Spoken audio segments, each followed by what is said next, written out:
Hey there, this is Ron on episode 44 of No Code, No Problem. Today's episode is brought to you by Adalo.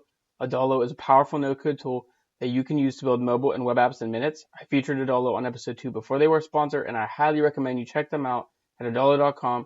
Use the code NoCodeNoProblem to get 20% off your first 6 months, or use my referral link in the description. So to start today's episode off, I want to talk about AppGyver. Hiram posted a screenshot on Twitter earlier from AppGyver, and the image said, and I quote, "For all indie developers, organizations, and anyone else really, with less than $10 million in revenue/funding, Composer Pro, which is AppGyver's builder, is free for life." So I was like, okay, that's pretty sweet. So naturally, I had to jump in and see what they had to offer. They have a nice onboarding process, and once I was in, I was very pleased actually.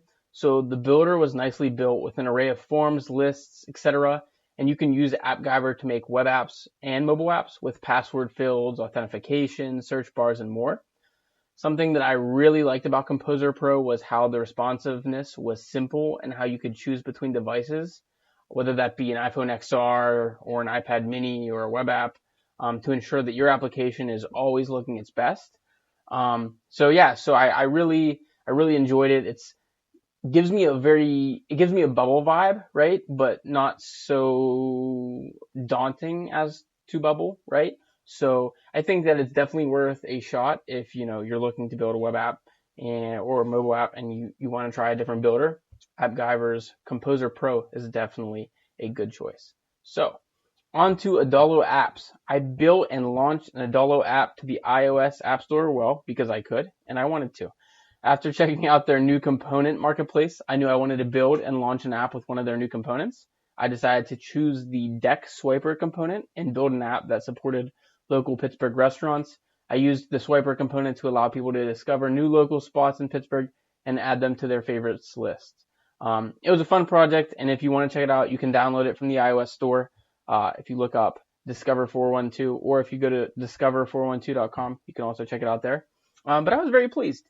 I think that Adalo did something right with the component marketplace, and I think there's going to be a lot of components that are built and that are going to help a lot of people and makers build the apps that they want. Next on the list, we have NoCodeDevs. They have launched a new version of the community, shifting away from their original use of Mighty Networks mobile app. So that experience is no longer.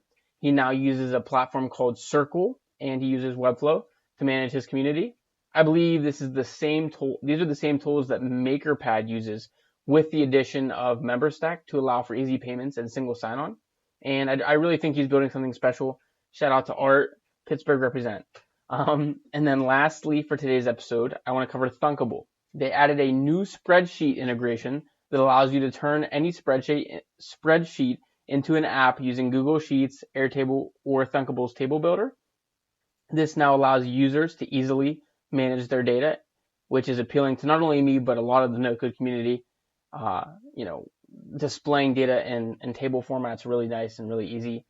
I think that a lot of the community, I'm not entirely sure how they had data displayed before they added this feature, but obviously I saw a lot of the community was excited for it.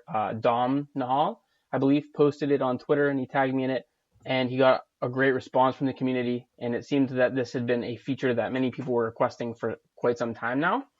And yeah, in regards to events, so I have been speaking with Entra some more, and obviously in-person events aren't feasible right now, but I'm really hoping within the next 6 to 12 months we can get a physical event either in New York again or somewhere on the West Coast.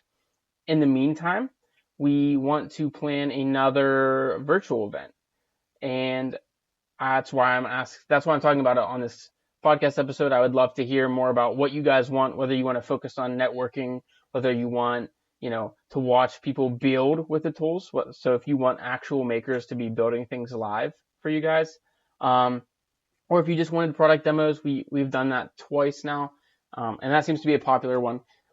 Having Mark from Builder, Emmanuel from Bubble, and the leaders in the space come on and demo their products, build some simple web apps, and then answer any questions you guys have.